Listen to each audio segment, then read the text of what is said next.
News 19 is your local election headquarters. Tonight, there's a debate on whether Alabamians should declare their party affiliation before voting. Some lawmakers are wanting a new requirement for voters, but some say it could come with consequences. State Capitol reporter Ryan Hall joins us in Montgomery with the details. State leaders tell me changing who can cast their vote in the primary will secure elections, but others disagree. Right now, Alabamians vote in an open primary election. That means they can vote regardless of the political party they prefer. House Speaker Nathaniel Ledbetter says several lawmakers are working on bills to close that primary, requiring people to declare party affiliation in order to vote. I think it's got a chance. I think it's like all bills. I mean, we got to kind of look and see where we're at and what we can do. And get conversation. I mean, that's a step for our state, and I think it's one that a lot of people would like to see. But Representative Kelvin Datcher disagrees. Well, the only people who want to change the rules of the game are the people who are afraid they're going to lose at the end of the game.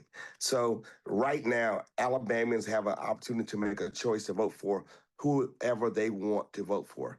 And that should always be our default as elected officials. Former Secretary of State John Merrill says his office considered what a closed primary would look like in the state. If that change is made, he says leaders should decide how long people would be committed to a certain party, as well as who would enforce the system. Have an assessment done of how it has impacted positively and negatively the constituents that are in those states that have adopted the practice of closed primaries. Merrill says regardless of what lawmakers decide, the issue is important to voters in the state. The closed primary debate needs to be heard and it needs to be acted on, and then it may be revisited at some point in the future, but it needs to be acted on now.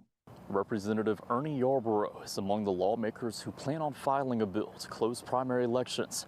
He says it's important people have the same values and principles as the party they vote for. In Montgomery, Ryan Hall, News 19.